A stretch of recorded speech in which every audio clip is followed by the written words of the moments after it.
Hello. आप कैसे हो? मैं तो अच्छी हूँ। आशा करती हूँ कि आप भी कुशल मंगल होंगे। मेरे बाबा की जिस पर दया होती है वो अच्छा ही होता है। और बाबा मैं तो प्रणाम, मैं तो यही बाबा से दया करती हूँ कि आप सभी के जीवन में सुख शांति समृद्धि सब एकदम हष्ट पुष्ट रहें, सब अच्छे रहें। कहते हैं ना, जिस पे बाबा की दया होती है और जिस पे आप बाबा का हाथ होता है, जिसके सर पे बाबा का हाथ होता है और जिसके साथ बाबा होता है, उसके जीवन में कभी गलत नहीं हो सकता और कभी कभी बुरा नहीं हो सकता।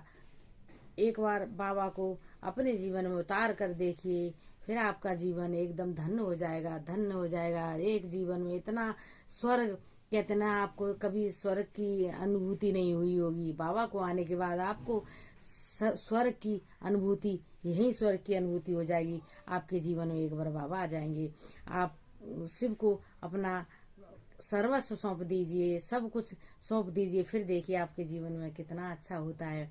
मैंने मैंने बाबा को सौंपा है। इस बाबा के जीवन, बाबा को अपने जीवन में उतार के देखा है, तभी तो मैं कहती हूँ कि बाबा इतने अच्छे हैं, इतने दयालु हैं कि बाबा छोटी छोटी बातों को हमारी को अनसुनी अनदेखी कर देते हैं।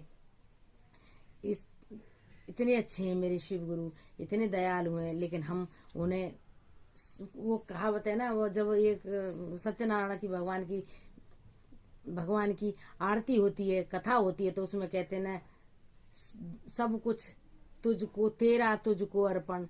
अरे कहाँ अर्पण है? कहते ना, कहाँ अर्पण है? हम कहाँ कर सकते हैं? हम तो बस सिर्फ हम कह सकते हैं, लेकिन हम बाबा को दे नहीं सकते, क्योंकि हमारा जीवन, कहते ना, हमारा पूरा जीवन इस झमेले में, बेटी बेटा पति लड़की, बेटी बेटा जमाई देवता नाती पोता, इसी में फंस कर, इसी जंजाल में, इसी इसी गोला में घूमते रह गए। आधा जीवन हमारा ऐसे ही चला गया।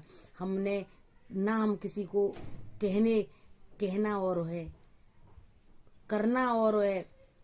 कहने में और करने में बहुत अंतर है। जिस पे करो, जिस बात को कहो आप, उस पे अमल करो। अमल करना बहुत जरूरी है, लेकिन हम नहीं कर पाते।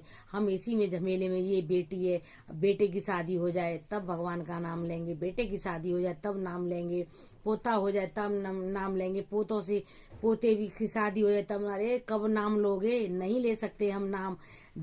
आधा हमारा जीवन ऐसे ही चला गया।